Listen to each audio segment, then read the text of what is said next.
Bonjour, chers abonnés. L'actualité est tellement riche en bonnes et en mauvaises nouvelles. Par exemple, ce matin, j'ai encore lu un article sur la vaccination des canards en France. À tous les élevages au-dessus de 250 canards, les canards sont vaccinés avec un vaccin ARNM sur lequel on n'a absolument aucun recul. On ne sait pas ce qui va se passer. Nous avons un président qui est toujours prêt à prendre des risques, mais pas dans le bon sens. Mais aujourd'hui, je suis venu vous parler de Sainte-Hildegarde. Sainte-Hildegarde, que voici.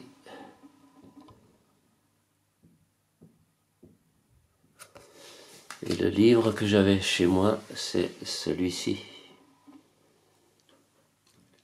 Les remèdes de santé, Hildegarde de Bingen. Alors Hildegarde avait une vie assez difficile finalement, mais très laborieuse. Elle avait une santé fragile. Et malgré tout, elle a réussi à guérir et à soigner des milliers de pèlerins. On va commencer. Alors, Sainte Hildegarde. Hildegarde de Bingen est née en 1098 à Bermersheim, près d'Alzey. Elle décédera le 17 septembre 1179 à Rupertsberg, à l'âge de 81 ans. Et pendant ces 81 ans d'existence, elle aura connu pas moins de 12 papes.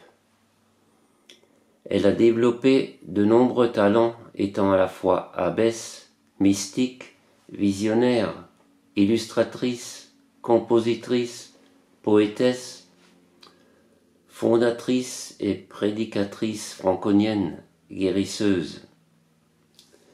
Dès l'âge de 3 ans, elle a eu ses premières visions.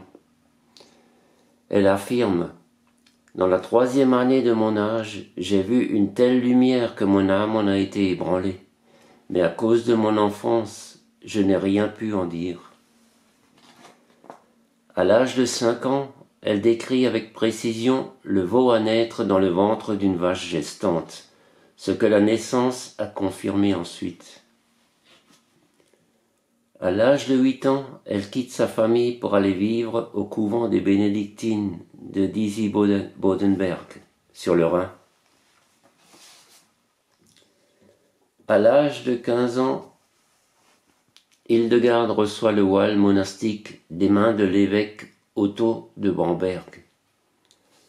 En 1141 et pendant près de 10 ans, elle consigne les visions qu'elle a eues depuis l'enfance dans son ouvrage le Civias, du latin Si Vias Dei, sache les voies de Dieu. En 1136, elle devient abbesse du couvent. En 1147, elle fonde l'abbaye de Rupertsberg. Elle instruit et soigne des dizaines de milliers de pèlerins qui affluent de partout. Elle étudie, elle observe, elle pratique et elle écrit.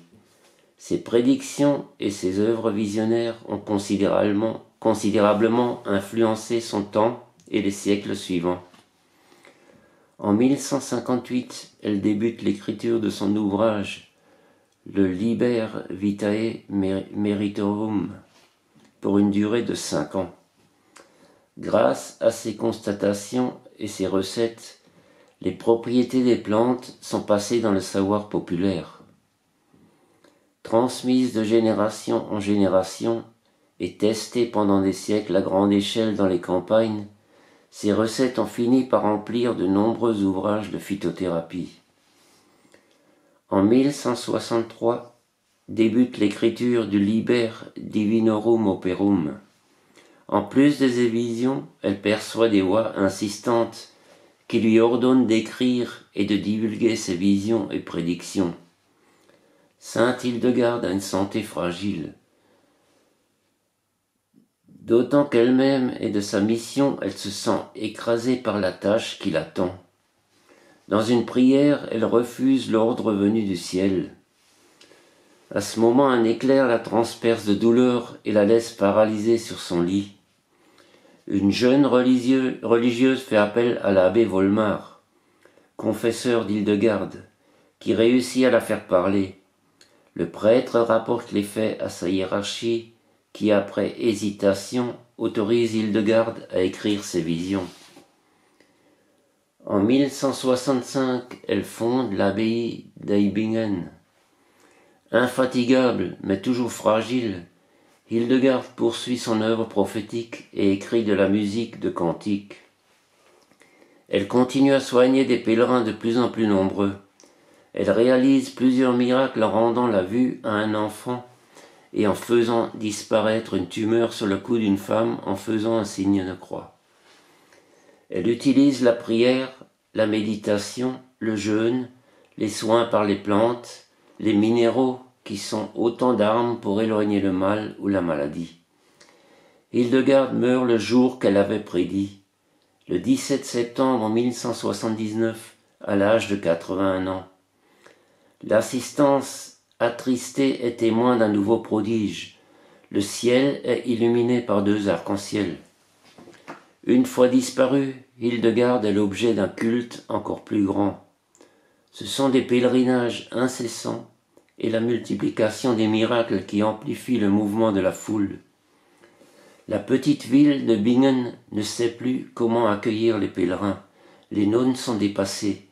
L'évêque de Mayence, dans ses prières, implore sainte Hildegarde d'arrêter ses miracles.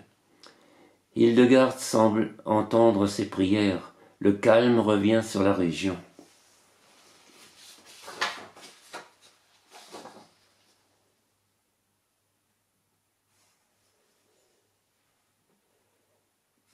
Alors Hildegarde partageait la vision d'Hippocrate, que ta nourriture soit ton médicament et que ton médicament soit dans ta nourriture. Dans son enseignement, elle insiste sur le fait que l'homme a été créé à l'image de Dieu et que sa nature est bonne et saine. L'homme est en bonne santé par nature, la maladie est une exception. Dans le domaine de la santé, la prévention tient une place importante, de même qu'on ne soigne pas le corps sans soigner l'âme. En mai 2012, Hildegarde de Bingen a été officiellement canonisée par le pape Benoît XVI. Et en octobre de la même année, elle a été proclamée docteur de l'Église, la plus haute distinction pour un être humain sur Terre, une reconnaissance plus grande que l'attribution d'un prix Nobel ou un classement au patrimoine culturel mondial.